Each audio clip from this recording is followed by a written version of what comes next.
नमस्कार दोस्तों, stock market studies में फिर से एक बार आपको बहुत-बहुत स्वागत है। तो आज मैं फिर से आपके सामने कुछ इम्पोर्टेंस कंपनी का अपडेट शेयर करने वाला हूँ, तो वीडियो को पूरा लास्ट तक देखिएगा।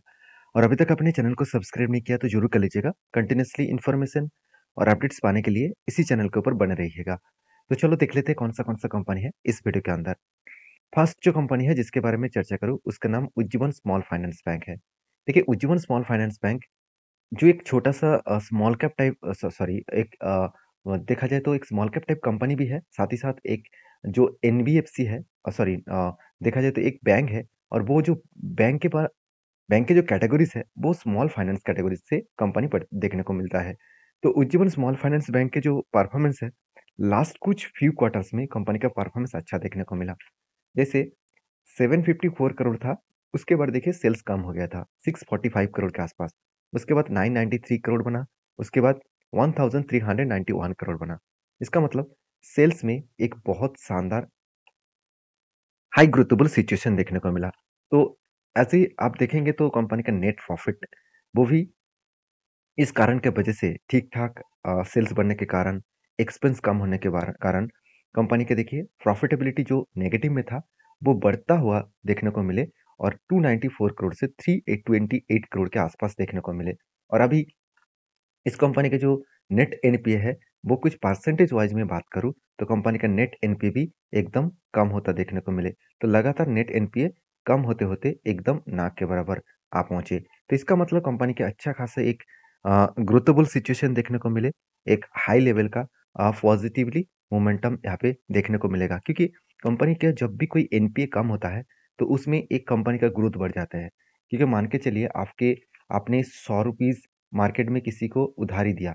मतलब 1 नहीं 2 व्यक्ति को आपने 50-50 रुपया दिया और एक व्यक्ति आपको ₹50 वापस किया और दूसरे व्यक्ति आपको बता रहा है कि मैं ₹30 वापस कर सकता हूँ, ₹20 में नहीं दे सकता क्योंकि मेरा देने का और क्षमता नहीं है। तो आपका आपका कितना घाटा होगा? आपका ₹20 का घाटा होगा। तो ₹20 मतलब 20% आपका घाटा हो चुका है। तो एक एक ये जो घाटा है, इसको कहा जाता है एनपीए। तो एनपीए जितना मतलब कम होगा, उतना ही कंपनी के लिए खासियत रहेगा। तो इसीलिए एनपीए को हमेशा ट्रैक करना क्योंकि एनपीए ही कंपनी की एक नींव है, जो कंपनी को पुश करने के लिए बहुत ज़्यादा हेल्प करते हैं। तो बैलेंस शीट के हिसाब से बात करूँ, तो कंपनी के देखिए बोरिंग्स भी बढ़ता हुआ देखने को मिले और फाइनेंस कंपनी में, बैंक्स में अगर बोरिंग्स बढ़ता रहा तो इसका मतलब कुछ ना कुछ पॉजिटिविटी देखने को मिले है। उस बेसिस में कंपनी के सीडब्ल्यूआईपी भी बढ़ा, उसके साथ-साथ कंपनी का फिक्स्ड एसेट भी बढ़ा। तो ये सारे पॉइंट्स कंपनी के पॉजिटिवली एक मोमेंटम जर्नी देखने को मिला। तो एज़ ए इन्वेस्टर, प्रोमोटर से लेकर एफआईडीएस पब्लिक हर किसी के पास अच्छा खासा निवेश बनता हुआ देखने को मिले। तो एक पॉजिटिव पॉइंट्स मुझे यहाँ पे अच्छा खासा लेवल्स में देखने को मिले। तो इस कंपनी के ऊपर इतने सारे पॉइंट्स मैंने क्यों डिस्कस किया? क्योंकि मैं इस कंपनी के चार्ट पैटर्न आपको दिखाने वाला हूँ। देखिए फाइनली बहुत दिनों के बाद फिर से एक बार एक एंटी लेवल बनने वाला है। कि देखिए पहले एक एंटी लेवल बना था, जो एंटी लेवल कुछ इस तरीके से बना था। यहाँ पे देखिए क्या बना एक शोल्डर, यहाँ पे क्या बना शोल्डर, उसके बाद एक हेड बना, उसके बाद एक शोल्डर बना था। फाइनली ब्रेकआउट और 60% के आसपास यहाँ पे टारगेट अचीव हुआ था। और देखिए कंपनी का जो लाइफ टाइम हाई है, उसी लेवल तक मैं आपको ये बता रहा था कि जब भी इस तरीके से यू पैटर्न्स लिया है, तो वो लाइफ टाइम हाई तक अचीव ज़रूर करेगा। तो मुझे लग रहा है कि वो ईज़िली लाइफ टाइम हाई को अचीव करेगा और देखिए किस तरीके से यहाँ पे क्या बना, कप बना है। उसके बाद क्या बना, हेड शोल्डर और सॉरी उसके बाद हैंडल बना, फिर से एक बार हैंडल बना। तो फाइनली 2 2 अलग-अलग हैंडल यहाँ पे क्रिएट हुआ और देखिए कफ विथ हैमर पैटर्न्स बनने के बाद फाइनली क्या हुआ, यहाँ पे ब्रेकआउट होने का वो कोशिश कर रहा है। और ये देखिए लाइफ टाइम हाई है और मैं आपको एक चीज़ बता दूँ, लाइफ टाइम हाई के आसपास अगर रेंज बनता है, मतलब एक वॉल्यूम होता है रेंज बनकर, उसके बाद अगर ब्रेकआउट करे, तो एक बड़ा-सा लंबा जर्नी होने का चांसेस देखने को मिल जाएगा। क्योंकि जो रेंज बन रहा है, वो भी आप देखेंगे, अगर मैं एक ट्रेन लाइन ड्रॉ करके दूँ, तो आप देखेंगे तो वो एक स्ट्रांगली वो रेजिस्टेंस की तरह सपोर्ट की तरह काम कर रहा है, बार-बार वो नीचे जब आ रहा है, तो उस सपोर्ट को वो रिटेस्ट करके आगे बढ़ रहा है। तो इसका मतलब हायर पॉसिबिलिटी है, वो लेवल को ब्रेकआउट करेगा और ब्रेकआउट करने के बाद एक बड़ा धमाका यहाँ पे बन सकते हैं। अभी ये भी देखना है कि कंपनी के क्वार्टरली रिजल्ट किस तरीके से पब्लिश होता है। तो कल के दिन कंपनी का रिजल्ट आने वाला है और रिजल्ट के बाद ही पता चलेगा कि इस कंपनी के ऊपर होगा क्या। तो फिलहाल के लिए मैं शांति से बैठा हुआ हूँ, जब इस लेवल को ब्रेकआउट करेगा तो मैं कुछ डिसीज़न ज़रूर लूँगा और आपके साथ भी शेयर करूँगा। तो इसलिए बार-बार बोलता हूँ, मेरे साथ जुड़े रहिए। सारी चीज़ों को मैं जिस तरीके से खुद ट्रेड करता हूँ, वो मैं आपके साथ शेयर करने वाला हूँ। और हाँ, मेरे तरफ से कोई भी रिकमेंडेशन नहीं होगा। ये मेरा खुद का रिस्क है, मैं खुद का कितना रिस्क लेना है वो मुझे पता है, उस बेसिस में मैं काम कर रहा हूँ। तो प्लीज़ आप आपके रिस्क के हिसाब से आपके जो एडवाइज़र है उसके साथ बातचीत करके काम करना, ब्लाइंडली किसी कंपनीज़ के ऊपर निवेश मत करना। तो नेक्स्ट जो कंपनी है उसके बारे में चर्चा करूँ, उसका नाम है life insurance corporation India limited. तो लाइफ इंश्योरेंस कॉर्पोरेशन जिसके ऊपर गवर्नमेंट बहुत ज़्यादा अनाउंसमेंट कर रहा है, बहुत ज़्यादा अनाउंसमेंट किया जा रहा है, क्योंकि लाइफ इंश्योरेंस कंपनी को एक अच्छा खासा पुश देने वाला है, क्योंकि पीएससी कंपनी की हालत बहुत खराब था। मैं खुद ही देख चुका हूँ और आप भी देख चुके हैं कि पीएससी कंपनी का कहाँ पे हालत था और आज कहाँ पे है। क्योंकि मैं ये नहीं कहूँगा कि यहाँ पे कोई पॉलिटिकल इश्यू में नहीं कर रहा हूँ। गवर्नमेंट को हमेशा खुद के पीएससी कंपनी को पुश करना चाहिए था। अगर पीएससी कंपनी पुश होता तो प्राइवेट कंपनी का आज मोनोपोली नहीं चलते, क्योंकि प्राइवेट कंपनी इसीलिए दबदबा बना के रखे हैं क्योंकि पीएससी कंपनी उतना ज़्यादा ग्रोथ नहीं कर रहा था।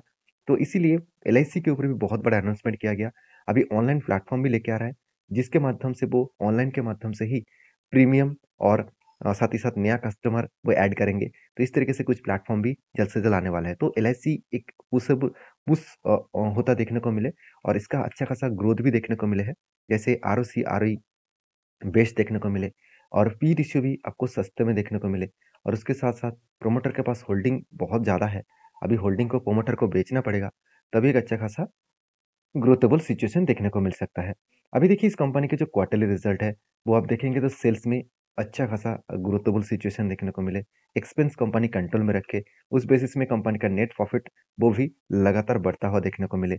अभी इस कंपनी के बारे में एक पॉइंट्स मैं आपके साथ यहाँ पे ऐड करूँगा कि कंपनीज़ के ऊपर जो ग्रोथ हो रहा है, आप ध्यान से देखना, कभी ज़्यादा प्रॉफिट हो रहा है, कभी कम प्रॉफिट हो रहा है। ऐसे क्यों हो रहा है? ऐसे होने के पीछे एक ही रीज़न है कि कंपनी का अभी बिज़नेस जो है, वो बिज़नेस अभी शेड्यूल वाइज़ नहीं है। जैसे आप देखेंगे तो इसका जो जितने सारे कस्टमर है, मतलब जो लोग इंश्योरेंस कर रहे हैं उसको एजेंट के माध्यम से वो इंश्योरेंस बेचा जा रहा है। अभी देखिए जो ऑनलाइन जब तक नहीं आएगा तब तक इसका एजेंट का जो फ्लो है वो ऑटोमेटिकली नहीं बढ़ेंगे। तो एजेंट खुद के हिसाब से काम कर रहा है और ऑनलाइन प्लेटफॉर्म होगा तो वहाँ पे एक पुश किया जाएगा इससे इस कंपनी को आगे बढ़ाने के लिए। तो एज ए इन्वेस्टर मुझे नहीं लग रहा कि इंस्टीट्यूशन इतना जल्द से जल्द होल्डिंग को बढ़ाएंगे, क्योंकि जब तक प्रोमोटर माल नहीं बेचेंगे तब तक इंस्टीट्यूशन के पास होल्डिंग नहीं रहेगा। कंपनी कोई छोटा मोटा तो कंपनी नहीं है, तो इसको हर कोई इंस्टीट्यूशन तो खरीदारी करेंगे, तो उसके लिए इंतजार करना पड़ेगा, क्योंकि सेबी के रूल्स के हिसाब से 75% से ज़्यादा होल्डिंग्स प्रोमोटर के पास नहीं होना चाहिए। तो जब माल बेचेंगे तब एक्स्ट्रा बेनिफिट ऑब्वियसली इंस्टीट्यूशन उठाएंगे। तो इतने सारे बात मैं क्यों बता रहा हूँ, क्योंकि मैंने आपको एक रेंज बताया था। मैंने आपको ये बताया कि यहाँ पे कफ विथ 100 पैटर्न्स बना, फाइनली ब्रेकआउट हुआ और मेरा जो टारगेट था वो इस लेवल तक 17%। उसके बाद देखिए मैंने आपको ये भी बताया कि यहाँ पे एक रिट्रेसमेंट किया और यहाँ पे फिर से एक हाई वॉल्यूम के साथ एक ब्रेकआउट हुआ, मतलब एक रिट्रेसमेंट किया। और मैं आपको ये भी बताया था कि कंपनी का जो प्रीवियस हाई है, जो लेवल निकल कर है 916, ये जो लेवल है इस लेवल तक वो इजीली टारगेट को अचीव करेगा। तो फाइनली टारगेट को अचीव कर चुके हैं। तो जो लोग मेरा प्रीवियस वीडियो देख चुके हैं उसको पता है, जब भी एंटी बना था तभी मैंने आपको वीडियो बनाकर शेयर किया। और अभी देखिए कहेंगे सर अभी क्या करना चाहिए? देखिए अभी आप देखेंगे तो यहाँ पे क्या बना, एक कप बना, उसके बाद एक शोल्डर बनने का चांसेस है। अभी देखिए बनेगा कि नहीं बनेगा वो तो मेरे हाथ में नहीं है। अगर बनेगा तो मैं एंट्री लूँगा, क्योंकि यहाँ पे थोड़ा-सा मुझे लग रहा था फ्लो में थोड़ा-सा ऊपर भी जा सकते हैं। उसके बाद इस जगह पे अच्छा खासा प्रॉफिट बुकिंग होने का चांसेस है।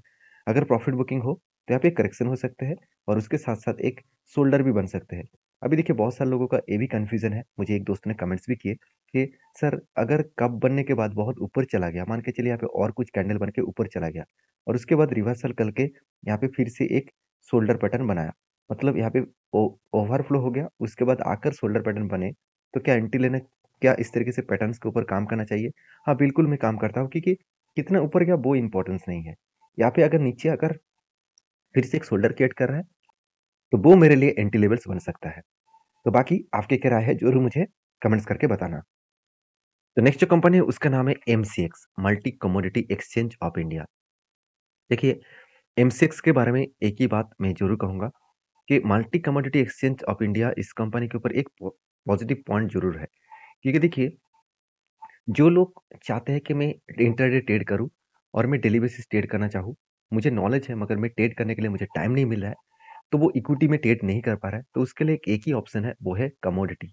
कमोडिटी में एक पॉइंट्स आप याद रखिए, यहाँ पे सिर्फ फ्यूचर एंड ऑप्शंस मतलब डेरिवेटिव में काम हुआ मतलब होते हैं।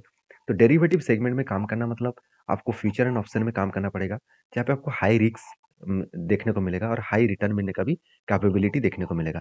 अभी आप एक चीज़ को ध्यान रखना कि कंपनी का जो इस कंपनी का जो ग्रोथेबल है, वो आज उतना खास नहीं है और दूसरी बात कंपनी का वैल्यूएशन बहुत हाई लगा, क्योंकि आज पी रेशियो कितना देखने को मिला है, करीबन इसका पी रेशियो देखने को मिला है 81 के आसपास और कंपनी का एवरेज पी रेशियो कितना है 36 के आसपास। इसका मतलब कंपनी ओवर ब्रॉड जोन में चल रहा है, ओवर ब्रॉड जोन में चल रहा है। तो इस जगह पे इन्वेस्टमेंट करना और ट्रेडिंग करना थोड़ा-सा खतरा बन सकते हैं। तो आप कहेंगे सर करूँ तो अभी क्या करूँ? देखिए कंपनी का जो क्वार्टरली रिजल्ट है वो सबसे पहले देख लीजिए। कंपनी के सेल्स में कोई भी कमियाँ देखने को नहीं मिलेगा। एक्सपेंस को कंपनी सितंबर क्वार्टर में कम ज़्यादा किया था, इसलिए कंपनी का प्रॉफिट मार्जिन डायरेक्टली लॉसेस में चला गया। जो इतने दिनों तक कंपनी प्रॉफिट कर रहे थे, तो फाइनली वो लॉसेस में चला गया। तो अभी क्वेश्चन यहाँ पे आएगा कि सर प्रॉफिट लॉस में चला गया, क्या कंपनी बेकार हो गया? बिल्कुल नहीं, कंपनी कुछ बेकार नहीं हुआ, कंपनी का परफॉर्मेंस अच्छा है, कंपनी धीरे-धीरे करके फिर से रिकवरी करेगा। उससे पहले कंपनी का परफॉर्मेंस आपको टेक्निकली चार्ट पैटर्न में दिखेगा। देखिए जब भी कुछ ओवर मतलब कंपनी का पी रेशियो हाई लेवल में होता है, वैल्यूएशन हाई हो जाता है, तब आपको थोड़ा-सा सँभल कर काम करना चाहिए। क्योंकि हाई वैल्यूएशन में कभी न कभी शेयर में करेक्शन होने का चांसेस रहेगा। आप कहेंगे सर यहाँ पे तो कप विथ हैंड पैटर्न्स आपने तो पैटर्न्स जब बना था शेयर किए थे और टारगेट भी अचीव हो गया। तो अभी यहाँ पे जो कुछ दिनों टाइम यहाँ पे होल्ड कर रहा है, क्या इसको ब्रेकआउट करने के बाद एंट्री लेना चाहिए? देखिए, अगर मेरे खुद के ओपिनियन बता दूँ, तो यहाँ पे मैं एंट्री नहीं लूँगा। क्यों नहीं लूँगा? क्योंकि देखिए मान लेता हूँ यहाँ पे कुछ टाइम बीता रहा है, कुछ टाइम बीतने के बाद ब्रेकआउट होगा, तो एक एंट्री बन सकता है। मगर एंट्री मैं तब लूँगा, जब यहाँ पे एक रेंज बनने के बाद, यहाँ पे ब्रेकआउट करके ऊपर गए, फिर से रीटेस्ट रीटेस्ट करेगा और उसके बाद अगर कोई ग्रीन कैंडल दिखे, तब मैं इसके ऊपर एंट्री लूँगा। क्योंकि यहाँ पे कन्फर्मेशन मिल जाएगा कि हाँ, जब ऊपर गया, उसके बाद रीटेस्ट करके फिर से वो ऊपर जाने के लिए तैयार है। मतलब सेलर जो था वो सेलर से कई गुना ज़्यादा बायर एक्टिव हो रहा है। तो इस जगह पे मैं एंट्री लूँगा और हाँ, एकदम छोटे-मोटे क्वांटिटी के साथ ट्रेड करूँगा क्योंकि वैल्यूएशन इतना हाई है, कभी न कभी इसका करेक्शन होने का चांसेस भी देखने को मिल सकता है। तो इसीलिए मैं बार-बार बोलता हूँ सारी चीज़ों को देखकर, सीखकर काम करिए। ब्लाइंडली किसी के ऊपर काम मत करिए। तो नेक्स्ट जो कंपनी है उसका नाम आप देखेंगे तो ईशान इंटरनेशनल लिमिटेड। तो ईशान इंटरनेशनल लिमिटेड के बारे में बात करूँ, तो इस कंपनी ने बोनस और स्प्लिट एक साथ देने का अनाउंसमेंट किया। कंपनी बोनस देने वाला है 1 के बदले 2 शेयर और उसके साथ-साथ स्प्लिट भी देने वाला है 1 के बदले 10 शेयर। तो 1 के बदले 10 शेयर अगर स्प्लिट में मिले और उसके बाद 1 के बदले 2 मिले, तो इसका मतलब हर 1 शेयर के बदले आपको 20 शेयर मिलने वाला है। तो इतना बड़ा एक्स्ट्रा बेनिफिट कंपनी आपको देने वाला है। इसको देखकर खुश मत हो जाना, आपको ये जो शेयर है, इसको आपको डिवाइड भी करना होगा 20 से, तभी आपको 1 शेयर का कीमत मिलेगा। तो पेनी स्टॉक बन जाएगा कंपनी, तो सोच समझ कर काम करिए, ऐसे नहीं कि ब्लाइंडली इस कंपनी के ऊपर ट्रेड कर लेंगे। तो आपके क्या ओपिनियन है इस कंपनी के ऊपर ज़रूर मुझे कमेंट्स करके बताना। तो वीडियो में अगर जानकारी अच्छा मिले तो प्लीज़ लाइक करना और ये वीडियो टोटली एजुकेशन पर्पस में था। आप अगर किसी कंपनीज़ के ऊपर काम करना चाहते हैं, आपका जो एडवाइज़र है उसके साथ बातचीत करके काम करिए। मिलते हैं नेक्स्ट वीडियो में, तब तक के लिए धन्यवाद।